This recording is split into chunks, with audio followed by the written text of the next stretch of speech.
নমস্কার, বাংলা সাহিত্য চর্চার গ্রুপে তোমাদের সকলকে আবারও স্বাগত জানাই। আজকে আমরা আরেকটি মধ্যযুগের একটি বিশেষ দিক বা একটি বিশেষ টপিক বলা যেতে পারে, খুব ইম্পর্টেন্ট একটা বিষয়, তুর্কি আক্রমণ এবং বাংলা সাহিত্য, তার প্রভাব বাংলা সাহিত্যে, এবং তুর্কি আক্রমণ কীভাবে বাংলা সাহিত্যকে উজ্জীবিত করলো নাকি শুধুই একটা ধোঁয়াশা আর অন্ধকারের দিকে ঠেলে দিল, এই নিয়ে একটা খুব সংক্ষেপে একটি আলোচনা আমাদের আজকের বিশেষ পর্বের নিবেদন। সকলকে আমরা আমাদের চ্যানেলে স্বাগত জানাই এবং শুরুতেই যে কথা বলবো, আমাদের চ্যানেলটি যদি আলোচনা ভালো লাগে তাহলে অবশ্যই চ্যানেলটিকে সাবস্ক্রাইব করবেন এবং শেয়ার করবেন। তো শুরু করা যাক। তুর্কি আক্রমণ প্রসঙ্গে প্রথম কথাই হলো যে তুর্কি আক্রমণ আমাদের মধ্যযুগের বাংলা সাহিত্য শুধু বললে ভুল হবে, আমাদের সামগ্রিকভাবে বাংলা সাহিত্যের ইতিহাসটাকেই যখন আমরা আলোচনা করি তখন এটা একটা মাঝখানে দাঁড়িয়ে থাকা এমন একটা বলা যেতে পারে আক্রমণ বৈদেশিক, যেটা আমাদের বাংলা সাহিত্যের ইতিহাসের যে ধারাবাহিকতা তাকে কিছুটা হলেও মাঝখানে খণ্ডিত করে দেয়। তুর্কি আক্রমণ সেখানেই তার গুরুত্বকে দাবি করে যে আমরা যখন বাংলা সাহিত্যের ইতিহাসকে ভাগ করি যে প্রাচীন, মধ্য এবং আধুনিক, যেখানে প্রাচীন যুগের সময়কাল 950 থেকে 1200 আনুমানিক বা মোটামুটি একটা সময়কাল, এবং 1200 থেকে 1800 পর্যন্ত এই যে মধ্যযুগ, এবং 1800 থেকে বর্তমান কাল অবধি আমরা আধুনিক যুগ বলে থাকি। এই যে 950 থেকে 1200 প্রাচীন যুগের পর 1200 থেকে 1800 পর্যন্ত মধ্যযুগের সময়কাল, এই মধ্যযুগের সময়কালের মধ্যে আমরা 1200 থেকে 1350 এই সময় পর্বটাকে অন্ধকার যুগ বলি, বন্ধ্যা যুগ বলি। কারণ এই সময় পর্বে যদিও আমরা জানি যে বহু সাহিত্যিক, প্রত্নতাত্ত্বিক তারা গবেষণা করে বলেছেন এই সময়েও কিছু কিছু নাকি লেখালেখি পাওয়া যায়, তো সেই কথা বাদ দিলে সাধারণভাবে বলতে গেলে 1200 থেকে 1350 এই সময় পর্বটা একটা অন্ধকারাচ্ছন্ন যুগ তৈরি করে। কারণ অন্ধকারাচ্ছন্নতা তৈরি করছে সাহিত্যে নয়, প্রাথমিকভাবে সেটা তৈরি করছে সমাজের মধ্যে। কারণ সাহিত্য সব সময়ই হচ্ছে সমাজের ফসল, সমাজ যেমন থাকে সাহিত্য সেভাবেই সৃষ্ট হয়। সাহিত্যের সৃষ্টি হওয়ার সঙ্গে সমাজের একটা গভীর ওতপ্রোত এবং প্রত্যক্ষ যোগ থাকে। সমাজ যদি না সুস্থির হয়, কবি সাহিত্যিক তারা তো সমাজবদ্ধ মানুষ, ফলে তাদের জীবন যদি না সুস্থির থাকে তাহলে তারা সাহিত্য সৃষ্টি করবেন কি করে। এই যে 1202 মোটামুটিভাবে এটাই আনুমানিক সময়কাল, এই সময় মোহাম্মদ বিন বখতিয়ার খিলজি বাংলা আক্রমণ করলেন, যেটাকে আমরা তুর্কি আক্রমণ বলি। সেই সময় বাংলায় ছিল সেন রাজত্ব। সেন রাজত্বের সেই সময়কালে দাঁড়িয়ে তুর্কি আক্রমণ ঘটল 1202-এর দিকে আনুমানিক, এবং সেই সময় রাজা লক্ষণ সেন তিনি তুর্কি আক্রমণ প্রতিহত করতে পারলেন না। তিনি চলে গেলেন কোথায়? না, বাংলাদেশে, পূর্ববঙ্গে চলে গেলেন, পালিয়ে গেলেন, সেখানেই তিনি বাকি জীবনটা কাটালেন। এই যে তুর্কি আক্রমণ সেদিন আমাদের রাজার পক্ষেও প্রতিহত করা সম্ভব হলো না, আর বাংলার পক্ষে তো সম্ভব নয়। তার একটা বড় কারণ আমাদেরকে মনে রাখতে হবে যে পাল আমল যতখানি সামাজিক ক্ষেত্রে, সমাজ স্তরে, ধর্মীয় ক্ষেত্রে, জাতপাতের ভেদাভেদের ক্ষেত্রে একটা উদারতার পরিচয় দিয়েছিল। সেখানে আমরা জানি পাল রাজত্বকালে বৌদ্ধ ধর্মের বিকাশ হয়েছিল। এই যে বৌদ্ধ ধর্মের বিকাশ হয়েছিল মানে আমাদেরকে বুঝতে হবে বৌদ্ধ ধর্ম এমন একটা প্ল্যাটফর্ম যেখানে এই বৌদ্ধ ধর্মানুরাগীরা বেশিরভাগ ক্ষেত্রেই সমাজের অন্তজ শ্রেণী থেকেই উঠে এসেছিল। ফলে এই বৌদ্ধ ধর্মের প্রতি পাল রাজারা ছিলেন উদার, এবং পাল রাজারা একই সঙ্গে ব্রাহ্মণ্য সংস্কৃতি বা ব্রাহ্মণদেরও কদর করত। এই যে ব্রাহ্মণ অব্রাহ্মণ সকলের প্রতি একটা উদার দৃষ্টিভঙ্গি আমাদের পাল রাজারা দেখিয়েছিলেন, সেটা সেন রাজারা দেখাতে পারলেন না। লক্ষণ সেনের আমলে ব্রাহ্মণ্য সংস্কৃতি চূড়ান্ত আধিপত্য শুরু করলো সমাজে।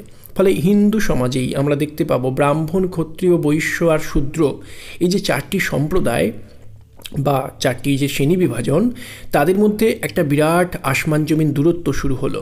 ব্রাহ্মণরা সমাজের সর্বে সর্বা কর্তৃত্ব তাদের হাতে রইল, তারাই জাতের দিক থেকে তারা সব থেকে উঁচু জাত। ফলে তারা নিচের তলার মানুষদেরকে, বিশেষত শূদ্রদেরকে সমাজে তারা একেবারেই অস্পৃশ্য, অচ্যুত করে রাখলো।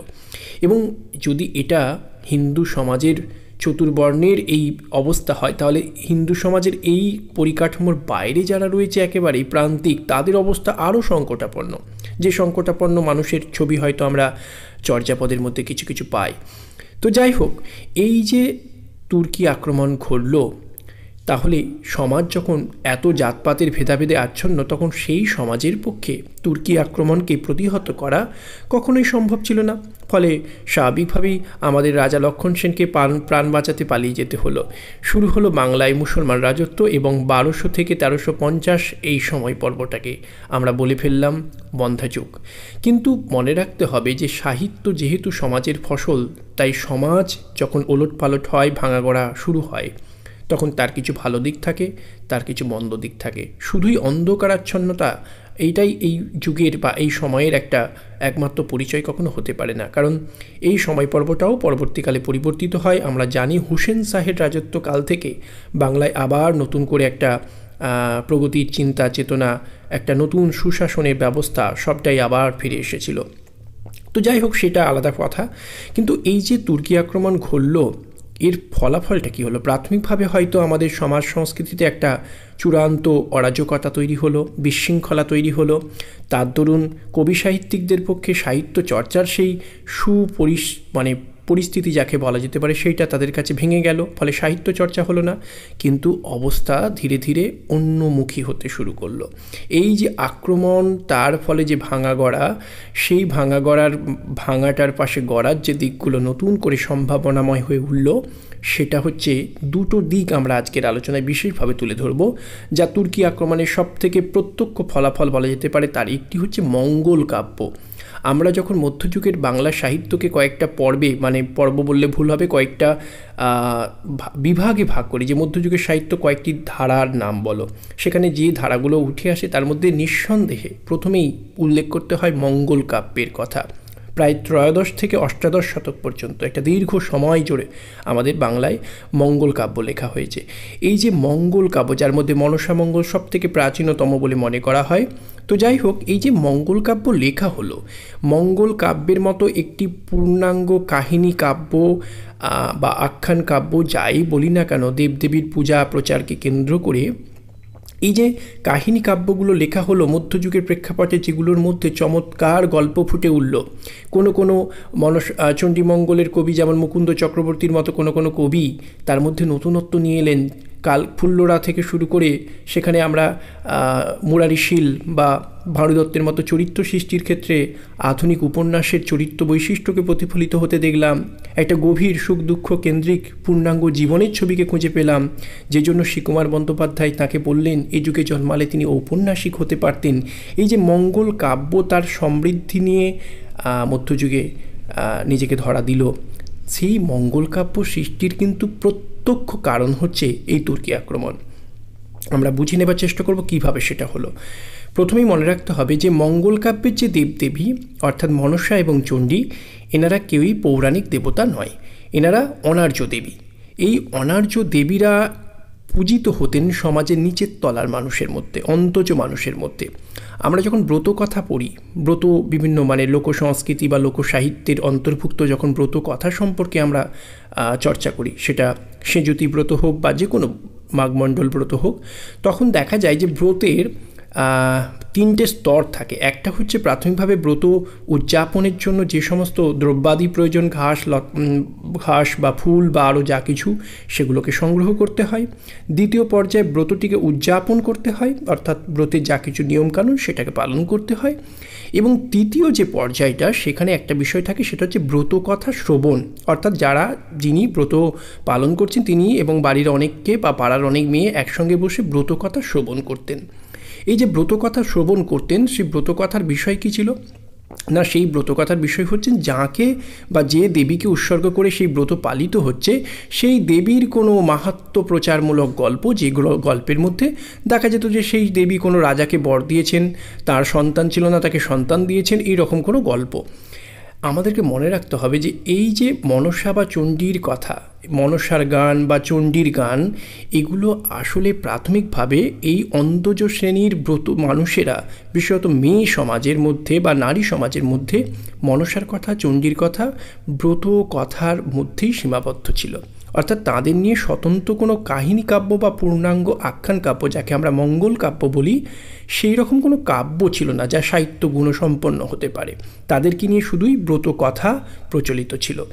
এইবার কি হলো না, তুর্কি আক্রমণের ফলে আর্য এবং অনার্য মানে ব্রাহ্মণ্য আর অব্রাহ্মণ্য সংস্কৃতির মধ্যে একটা যে বিভেদ বা বৈষম্য ছিল, যা সেন আমলে শুরু হয়েছিল, যার কথা আমরা আগেই বললাম, সেই ব্যবধানটা ঘুষতে শুরু করলো। কেন শুরু করলো না, বাইরে থেকে যখন একটা বৈদেশিক শত্রু আক্রমণ করে তখন তার হাত থেকে বাঁচতে গেলে দুই ভাইয়ের মধ্যে যদি দ্বন্দ্ব থাকে তাহলে সেই দ্বন্দ্বের একটা মীমাংসা করতে হয়, কাছে টানতে হয়। অর্থাৎ যারা এতদিন দূরে ছিল তারা নিজেদের অস্তিত্ব রক্ষার তাগিদে পরস্পরের কাছাকাছি আসতে শুরু করলো। এই আসতে শুরু করার ফলে ব্রাহ্মণ্য সংস্কৃতির মানুষরা যখন অব্রাহ্মণদের কাছে টানতে শুরু করলো তখন তাদের বেঁচে থাকার শর্ত যে ধর্ম, মধ্যযুগ ধর্মকেন্দ্রিক, ধর্মই সেদিনের রাজনীতির রং, ধর্মই সেদিনের মানুষের সঙ্গে মানুষের আঁতাতের পরিচয়। ফলে সেই ধর্ম তাদের যে মনসা বা চণ্ডীর কথা তাদের ব্রতকথার মধ্যে প্রচলিত ছিল, সেই অন্তজ শ্রেণীকে যখন ব্রাহ্মণ্য সংস্কৃতি কাছে টানতে শুরু করলো, আর্য এবং অনার্য সংস্কৃতির মেলবন্ধন তৈরি হলো এই তুর্কি আক্রমণের ফলে, তখন কি হলো না, এই অনার্যদের দেবদেবীরা এবার জাতে উঠতে শুরু করলো। অর্থাৎ তাঁদেরকে মানে অনার্যদেরকে যদি কাছে টানতে শুরু করে ব্রাহ্মণরা বা আর্যরা, তখন স্বাভাবিকভাবে অনার্যদের যে যা কিছু দেবতা বা দেববাদ বা তাদের দেবতার মানে তাদের জীবনে যা কিছু যে যে দেবতাদের তারা বিশ্বাস করেন বা ভক্তি করেন বা পূজা অর্চনা করেন তাদেরকেও মানতে হবে। এই মানবার দরুন কি হলো না, তাদেরকে নিয়ে শুধু মানা হলো না, তাদেরকে নিয়ে মঙ্গল কাব্য লেখা হলো। যদিও আমরা জানি যে এই যে আর্য অনার্য সংস্কৃতির মেলবন্ধন স্বরূপ মঙ্গল কাব্য লেখা হলো, সেখানে কিন্তু তাদেরকে অনার্য করে রাখা হয়নি।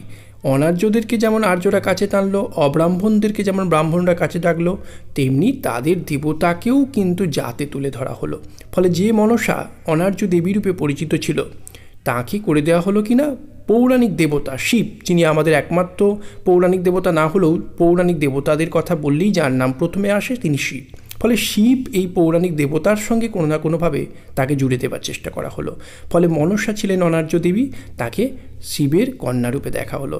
চণ্ডী সেও ছিল অনার্য দেবী, তাকে ব্যাস সমাজের দেবী বলে মনে করা হতো, যে জন্য কালকেতু ফুল্লরা ব্যাস সমাজের অন্তর্ভুক্ত হয়ে তারা মনসার পূজা চণ্ডীর পূজা দিয়েছিল। সেই ব্যাস সমাজের দেবী চণ্ডীকেও জাতে তুলে মনে করা হলো যে তিনি আসলে পার্বতী, মহাদেবীর স্ত্রী পার্বতীর আরেকটি রূপ। অর্থাৎ আমরা তাহলে কি বুঝলাম না, তুর্কি আক্রমণের ফলে আর্য অনার্য সংস্কৃতির একটা মেলবন্ধন তৈরি হলো অস্তিত্ব রক্ষার তাগিদে। অনার্যদেরকে কাছে টানতে গেলে তাদের ধর্মকেও গুরুত্ব দিতে হবে। ফলে আর্য সংস্কৃতির অন্তর্ভুক্ত ব্রাহ্মণরা অনার্যদের দেবতা দেবীদেরকে নিয়ে মঙ্গল কাব্য লিখলেন। ফলে মুকুন্দ চক্রবর্তীর মতো কবিরা, এই সমস্ত ব্রাহ্মণরা, তাদের হাতেই আমরা দেখতে পেলাম চণ্ডী মঙ্গলের মতো কাব্য রচিত হলো। কিংবা আরও যাদের কথা জানা যায়, বেশিরভাগ ক্ষেত্রেই ব্রাহ্মণ কবিদের হাতেই আমরা দেখতে পেলাম এই অনার্য দেবীরা যাতে উঠলেন, তাদেরকে নিয়ে মঙ্গল কাব্য লেখা হলো, যেটা কিন্তু তুর্কি আক্রমণের মতো ঘটনা না ঘটলে কখনোই হতো না। অন্যদিকে তুর্কি আক্রমণের আরেকটি যে বড় প্রভাব তা হচ্ছে অনুবাদ সাহিত্য, যেটি মধ্যযুগের বাংলা সাহিত্যের যে কয়েকটি ধারার কথা আমরা আগেই বললাম, তার মধ্যে অন্যতমই হচ্ছে অনুবাদ সাহিত্য। অনুবাদ সাহিত্য মানে কি না, একটি ভাষা থেকে আরেকটি ভাষায় ট্রান্সফার করা, অনুবাদ করা। কেন অনুবাদের প্রয়োজনীয়তা দেখা দিল না, তুর্কি আক্রমণের ফলে যেটা তৈরি হলো, যে তুর্কি আক্রমণের ফলে সেদিনের ব্রাহ্মণরা তারা কি করলেন না, এই যে মুসলমান সংস্কৃতির আধিপত্য তুর্কি আক্রমণের ফলে বাংলায় শুরু হলো, তারা সেই মুসলমান সংস্কৃতির পাল্টা একটা সংস্কৃতি হিসেবে নিজেদের যে ঐতিহ্য সেই সমস্ত সংস্কৃত শাস্ত্রাদিকে তারা গ্রন্থাদিকে তারা কি করলেন না বাংলায় অনুবাদ করবার প্রয়োজনীয়তা অনুভব করলেন। তারা সেই সংস্কৃত সাহিত্যের চর্চা শুরু করলেন। ফলে কি হলো না, রামায়ণ মহাভারত ভাগবতের অনুবাদ লেখা হতে শুরু করলো। শুধু এটাই একটা নয়, এইটার একটা সহজ উদাহরণ আমরা টানতে পারি। যেমন আমরা যদি 19 শতকের কথা বলি, 19 শতকে দেখা যাবে যে একদিকে মিশনারিরা যেমন তাদের ধর্ম প্রচার করবার চেষ্টা করছে, একদিকে রামমোহন যেমন তাদের ধর্ম প্রচার করবার চেষ্টা করছেন, অন্যদিকে আমরা দেখব যে একই সঙ্গে এই রামমোহন বা মিশনারিদের দ্বারা কিংবা ইয়ং বেঙ্গলদের দ্বারা যখন সমাজের জাতপাত সব কিছুকে অস্বীকার করে সংস্কৃতিকে সংস্কারকে হিন্দু সমাজের ভেঙে দিয়ে একটা নতুন প্রগতির চিন্তাকে তারা বহন করবার চেষ্টা করছে, বিশেষত ইয়ং বেঙ্গলরা সংগঠন তৈরি করে ব্রাহ্মণরা তারাও কিন্তু নিজেদের অস্তিত্বকে রক্ষা করবার চেষ্টা করছে, জাতপাত ধর্ম সংস্কারকে বাঁচাবার চেষ্টা করছে, যার ফলে এই 19 শতকে বহু সভা সমিতি তৈরি হয়েছিল, যারা প্রত্যেকে নিজেদের ডঙ্কা বাজিয়ে, নিজেদের ঢাকঢোল বাজিয়ে নিজেদের আপন আপন সংস্কৃতিকে রক্ষা করবার চেষ্টা করেছিল। এই যে হিন্দু সংস্কৃতি বা ব্রাহ্মণরা যেমন নিজেদের অস্তিত্ব রক্ষা করছে, খ্রিস্টান মিশনারিরা একরকমভাবে চেষ্টা করছে, ঠিক একইভাবে এই তুর্কি আক্রমণের ফলে মুসলমান যে আধিপত্যের কথা বললাম তার একটা পাল্টা প্রতিস্পর্ধী নিজস্ব সংস্কৃতির জয়ধ্বজা ওড়াতে ব্রাহ্মণরা তাদের সংস্কৃত চর্চার প্রতি মনোনিবেশ করলেন। এর ফলে সংস্কৃত রামায়ণ, মহাভারত কিংবা ভাগবতের অনুবাদ হতে শুরু করলো। এছাড়াও আরও একটি প্রয়োজনীয়তা ছিল, যে কথা আমরা আগেই বলেছি, যে তুর্কি আক্রমণের ফলে আমাদের সমাজে একটা ভাঙা গড়া শুরু হয়েছিল, একটা চূড়ান্ত অরাজকতা তৈরি হয়েছিল, সংস্কৃতির একটা ভাঙন তৈরি হয়েছিল, মূল্যবোধের ভাঙন তৈরি হয়েছিল। এই ভাঙনটা হওয়া খুব স্বাভাবিক। এর একটা সহজ আধুনিক দৃষ্টান্ত দিতে পারি। যেমন আমরা জানি যে অ্যাবসার্ড নাটক লেখা হয়েছিল। অ্যাবসার্ড নাটক লেখা হয়েছিল কখন না, দুটো বিশ্বযুদ্ধ, হিরোশিমা নাগাসাকিতে বোমা বিস্ফোরণ, এগুলোর ফলে মানুষের অস্তিত্বের যে বিপন্নতা, যে সংকট তৈরি হয়েছিল, মানুষের মূল্যবোধ ভেঙে গিয়েছিল, মানুষের জীবন খুব সুস্থ স্বাভাবিক একটা রৈখিক জীবনে চলে যাচ্ছে, এভাবেই হয়তো সারা জীবন সে কাটাতে পারত, এই বোধটা ভেঙে গেল। মানুষই যে মানুষের বিরুদ্ধে বোমা বিস্ফোরণ ঘটাতে পারে, এই বোধটা মানুষের প্রতি যে বিশ্বাস তাকে তুলিয়ে দিল। ফলে একটা চূড়ান্ত মূল্যবোধহীনতা, মূল্যবোধের ভাঙন, আদর্শের ভাঙন, জীবন সম্পর্কে একটা অনিশ্চয়তা, মৃত্যু চেতনা, এগুলো থেকেই তৈরি হলো অ্যাবসার্ড নাটক, যেটা দুটো বিশ্বযুদ্ধের প্রেক্ষাপটে তৈরি হয়েছিল। পাশ্চাত্যে এই অ্যাবসার্ড নাটকের জন্মের কথাও আমরা জানি। ঠিক একইভাবে এই আধুনিক দৃষ্টান্তকে সামনে রেখে আমরা মধ্যযুগকেও বিচার করতে পারি, যে যখন তুর্কি আক্রমণ ঘটল, তখন তুর্কি আক্রমণের ফলে স্বাভাবিকভাবে আমাদের সমাজে একটা ভাঙন তৈরি হয়েছে। আমরা আগেই বলেছি, একটা বলা যেতে পারে সর্বক্ষেত্রেই একটা অরাজকতা তৈরি হয়েছিল, স্বাভাবিকভাবেই মানুষের জীবনে মূল্যবোধ ভেঙে পড়েছিল। এই রকম একটা প্রেক্ষাপটে মানুষকে তার ঐতিহ্য স্মরণ করিয়ে দিতে চাইল সেদিনের কবিরা। কারণ ঐতিহ্য, আমাদের যা কিছু ঐতিহ্যে ভালো দিক, সেগুলো যদি স্মরণ করিয়ে দেওয়া যায়, তাহলে যে মূল্যবোধের ভাঙন আছে দেখা যাচ্ছে, যে আদর্শের ভাঙন আজ দেখা যাচ্ছে, বাঙালি তা থেকে উজ্জীবিত হতে পারে, তা থেকে বেরিয়ে এসে নতুন করে তার ঐতিহ্যকে স্মরণ করে সে আবার নিজের চরিত্র গঠন করতে পারে। ফলে রামায়ণের রামচন্দ্রের মতো চরিত্র, যে চরিত্র ত্যাগের ধর্মে দীক্ষিত, জীবনের সমস্ত প্রতিকূলতার মাঝেও যে নিজের বলা যেতে পারে চরিত্রের ব্যালেন্সটাকে রক্ষা করতে পারে, কর্তব্য বোধ যার চরিত্রের মহান দিক, সেই রামচন্দ্রের চরিত্রকে সামনে রেখে, সীতার চরিত্রকে সামনে রেখে, কিংবা রামায়ণের এই চরিত্রগুলোর পারস্পরিক ভ্রাতৃত্বের বন্ধন, কিংবা পিতা হিসেবে সন্তানের প্রতি দায়িত্ব, সন্তান হিসেবে পিতার প্রতি দায়িত্ব, ভ্রাতাদের প্রতি দায়িত্ব, হনুমান বা ভরতের মতো চরিত্র তৈরি করে কি প্রভুভক্ত ভিত্তের চরিত্র কিভাবে করা যায়, আঁকা যায়, একটা চমৎকার পারিবারিক পরিসরকে তুলে ধরে সেদিন বাঙালির পারিবারিক থেকে ব্যক্তি জীবনে যে ভাঙন ঘটেছিল, সেই ভাঙন রোধ করবার চেষ্টা করেছিলেন আমাদের কবিরা। এবং তার ফলেই শুধু সেখানেই থেমে থাকছে না, আমরা দেখতে পাচ্ছি যে ভাগবতের অনুবাদ হচ্ছে। শ্রীকৃষ্ণকে সেখানে একজন শুধু দেবতা রূপে দেখানো হচ্ছে না, শ্রীকৃষ্ণকে দেখানো হচ্ছে একজন আদর্শ মানুষ হিসাবে। যে বঙ্কিমচন্দ্র তার কৃষ্ণ চরিত্রের মতো প্রবন্ধ গ্রন্থে আমাদের বলেছেন যে মনুষ্যত্বের, মানে তিনি ধর্মতত্ত্বে যদিও কথাটি প্রাথমিকভাবে বলেছিলেন যে মানুষের শক্তি ও বৃত্তিগুলির অনুশীলন, স্ফুরণ ও চরিতার্থতাই মনুষ্যত্ব লাভ সম্ভব। অর্থাৎ মানুষের মধ্যে অনন্ত শক্তি রয়েছে, সেগুলোকে চরিতার্থ করতে পারলে, তাকে যথার্থ পথে অনুশীলনের মধ্য দিয়ে বিকশিত করতে পারলে মানুষ আদর্শ মানুষ হয়ে উঠতে পারে, মানুষ দেবতা সম হয়ে উঠতে পারে। এই আমার ভাগবতের অনুবাদ করতে গিয়ে মালাধর বসু আসলে শ্রীকৃষ্ণ বিজয় কাব্যের মধ্যে কৃষ্ণকে দেবতা নয়, একজন মানুষ হয়ে জন্ম নেওয়া একজন ব্যক্তি কেমন করে নিজের সমস্ত শক্তি এবং বৃত্তিগুলির অনুশীলন এবং স্ফুরণের মধ্য দিয়ে যথার্থ বিকশিত করে একজন দেবোপম চরিত্র হয়ে উঠতে পারে, যিনি জীবনের সমস্ত কাজগুলো মানুষ হিসাবেই করেছেন, সেই রকম শক্তি ও বৃত্তির অনুশীলন এবং স্ফুরণের মধ্য দিয়ে নিজেকে সম্পূর্ণ দেবোপম চরিত্রে উন্নীত করতে পারেন যে মানুষটি, সেই কৃষ্ণ চরিত্রকে শ্রীকৃষ্ণ বিজয়ের মধ্য দিয়ে তুলে ধরে সেদিনের ভেঙে পড়া বাঙালি জাতির কাছে চরিত্র গঠনের যেন একটা আদর্শকে খাড়া করতে চেয়েছিলেন মালাধর বসু তার শ্রীকৃষ্ণ বিজয়। অন্যদিকে আমরা দেখতে পাবো যে কীর্তিবাসও বলছেন, লোক বুঝাইতে কইল কীর্তিবাস পণ্ডিত, অর্থাৎ লোককে রামায়ণের ভারতীয় ঐতিহ্যের আদর্শকে তাদের সামনে তুলে ধরা। এগুলোর মধ্যে দিয়েও কিন্তু একটা বাঙালি জাতি গঠনের চেষ্টা হয়েছিল, এবং সেটার পেছনেও যে তুর্কি আক্রমণের প্রত্যক্ষ প্রভাব ছিল, সমাজ জীবন ও সাংস্কৃতিক জীবনের ভাঙনের দিকটাই তার কারণ ছিল, সে কথা আমরা আগেই আলোচনা থেকে বুঝতে পেরেছি। ফলে এখান থেকেও আমরা বুঝতে পারবো যে তুর্কি আক্রমণের ভেঙে পড়া মূল্যবোধ ও সমাজের মধ্য থেকেই যে নতুন সম্ভাবনা দেখা দিয়েছিল মঙ্গল কাব্য এবং অনুবাদ সাহিত্য, তারই ফসল বলা যেতে পারে। এছাড়াও আরও একটি দিক কথা অনেকে বলে থাকেন, সেটা হচ্ছে চৈতন্যদেবের আবির্ভাব। তুর্কি আক্রমণ যে সামাজিক স্তরে যে ভাঙন তৈরি করেছিল, যে জাতপাতের ভেদাভেদ তৈরি করেছিল, বা জাতপাতের ভেদাভেদ যা আমাদের সমাজে প্রাথমিকভাবে ছিলই, এবং তার ফলে এই যে মুসলমান সংস্কৃতির একটা নতুন অনুপ্রবেশ ঘটেছিল, এর ফলে যে একটা বিভাজন তৈরি হয়েছিল, সেই যে মুসলমান এবং হিন্দুদের মধ্যে যে বিভাজন তৈরি হয়েছিল, সেখানেও কোথাও যেন জাতিকে, মানে ব্যাপারটাকে এইভাবে ভাবতে পারি, এই যে তুর্কি আক্রমণের ফলে জাতির জীবন, সমাজ, সংস্কৃতির ক্ষেত্রে যে একটা ভাঙন তৈরি হয়েছিল, এই ভাঙনটাকে রুদ্ধ হয়ে যাওয়া, এই প্রগতির পথ থেকে সরে এসে ভাঙনটাকে রুখে দিয়ে তাকে নতুন চেতনায় সঞ্জীবিত করবার জন্য একজন মহামানবের জন্মের প্রয়োজন ছিল। আমাদের চৈতন্যদেব যেন সেই মহামানব হয়ে জন্ম নিলেন, যিনি বাঙালিকে নতুনভাবে মানবতার আদর্শে দীক্ষিত করলেন।